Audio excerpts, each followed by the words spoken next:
Captain Jason Drake and his squad sprinted through the rugged terrain, gunfire echoing in the distance.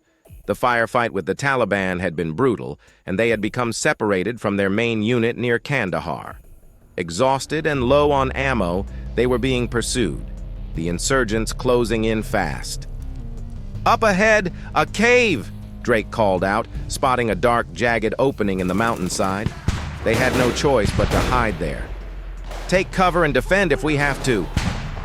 One by one, the soldiers dashed into the cave, hearts pounding as they set up a defensive position just inside the mouth. The air was thick with the smell of earth and damp stone, but something else lingered, a foul odor they couldn't place.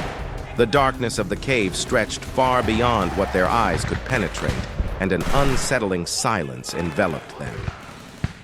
"Captain," whispered Private Miller, his voice tense.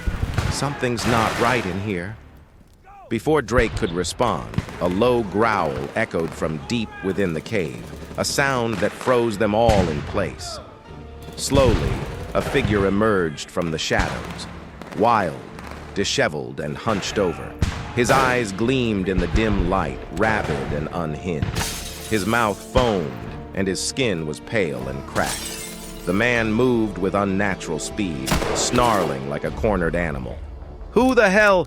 Sergeant Whitaker started, but the man lunged, a savage scream erupting from his throat. Drake fired instinctively, but the bullets seemed to do little to slow the crazed man.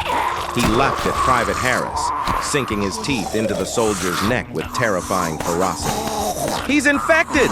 Drake shouted. "Rabies!" Panic erupted. The squad scattered inside the cave, trying to fend off the attack. The man was relentless, his strength unnaturally fueled by his madness. As they fought him off, Harris convulsed, the rapid spread of the infection overtaking him with horrifying speed. The Taliban were no longer the only threat. They were trapped in the cave with a predator far worse. Captain Drake and Lieutenant Rodriguez exchanged a grim look as they crouched in the shadows of the cave, the sounds of their infected comrades echoing through the dark. Private Harris had succumbed to the rabies, now reduced to a writhing, growling shell of a man. Next to him, Private Miller showed the early signs of infection, eyes wild, foam bubbling at his mouth. There was no choice. "Rodriguez!" Drake's voice was hoarse, weighed down by the unbearable reality. "We have to end this, before they all turn." Rodriguez nodded, though his hand shook as he raised his rifle. There was no honor in what they were about to do, only the necessity of survival.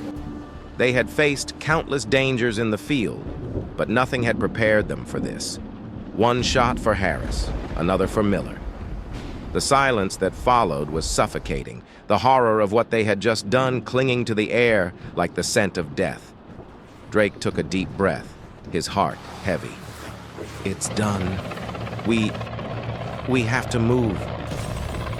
Just then, the unmistakable sound of helicopter blades thrummed in the distance. Rescue had arrived.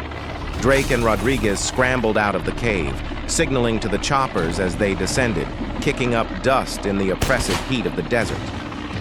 As they were lifted into the safety of the air, Drake stole one last glance at the cave, now just a dark, unassuming hole in the earth. He wished they could bury the memory of what had happened in there forever. Once they landed at base, the survivors were immediately questioned. 2 men were missing, and command needed answers. But as they stood before the officers, the weight of what had happened clung to them like a curse. Drake and Rodriguez shared a silent agreement. No one could know.